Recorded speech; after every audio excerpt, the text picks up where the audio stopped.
Shalom saudara yang dikasihi Tuhan, senang bisa berjumpa lagi. Pada pagi hari ini saya ingin membacakan firman Tuhan dari Roma pasal 12 ayat yang pertama.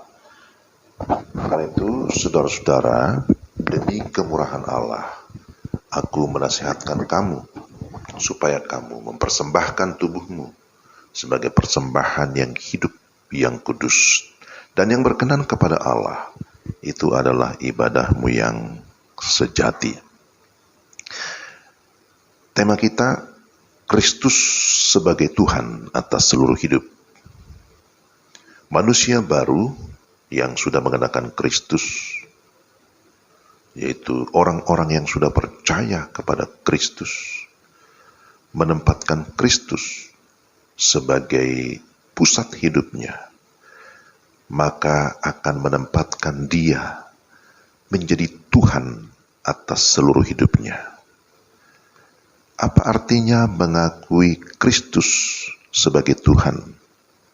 Mengakui Tuhan berarti mengakui Dia sebagai pemilik atas seluruh hidup kita, sebagai pemilik yang berkuasa, yang memerintah dan berdaulat atas hidup kita.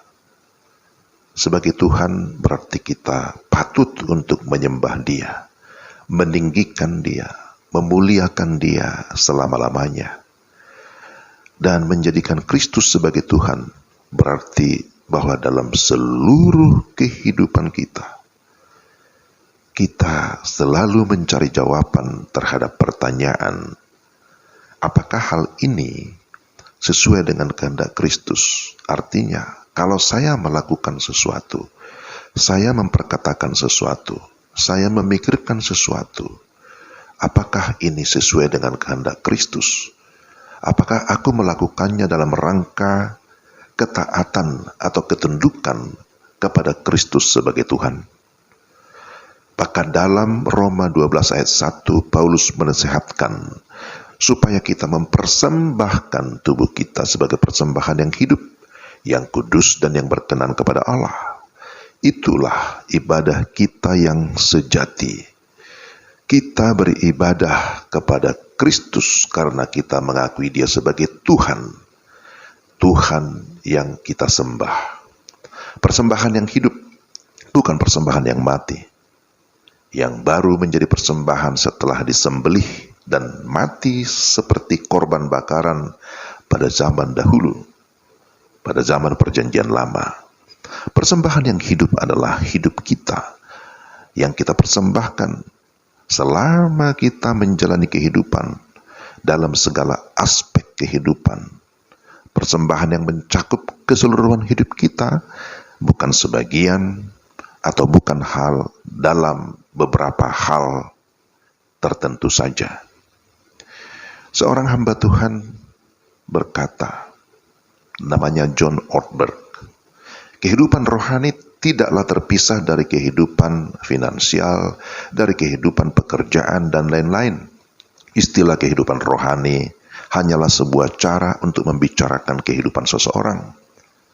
Kapan?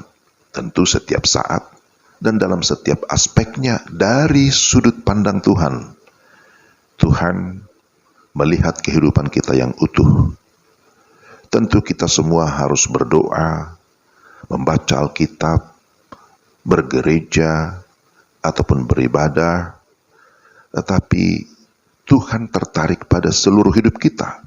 Kehidupan kita tidak bisa dibagi menjadi dua. Kehidupan rohani pada hari Minggu atau saat beribadah, dan kehidupan tidak rohani pada saat kita sedang melakukan aktivitas yang lain.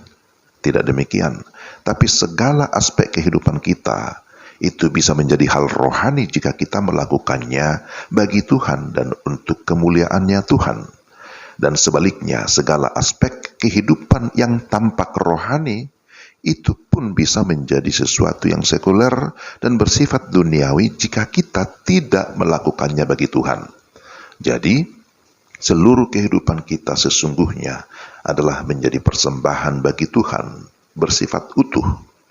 Setiap saat dalam seluruh hidup kita adalah persembahan hidup, yang hidup, bagi Tuhan. Saat kita bekerja, saat kita berkreasi, saat kita bermain, saat bergaul, apakah kita lebih mencari kehendak Tuhan daripada kehendak atau keinginan diri kita sendiri?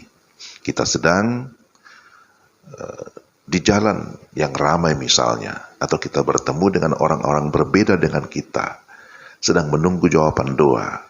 Apakah kita tetap menyadari dan selalu menjadikan Dia Tuhan yang berdaulat atas segala sesuatu, ataukah kita justru lebih kerap, lebih sering menjadikan Dia sebagai tanda kutip tukang untuk mewujudkan kehendak kita, untuk mengabulkan doa kita, atau mengikuti kemauan kita, dan sebagainya.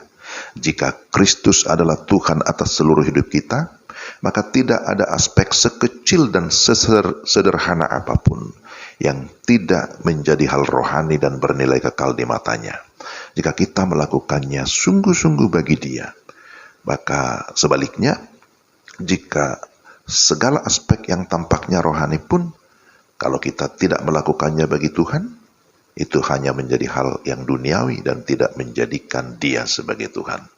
Jadi firman Tuhan ini mengingatkan saya, mengingatkan kita, supaya kita sungguh-sungguh mempersembahkan hidup kita kepada Tuhan, karena kita mengakui Dia adalah pemilik hidup kita, Dia berkuasa atas hidup kita, Dia berdaulat atas hidup kita. Kiranya Tuhan memberkati kita sekalian. Amin.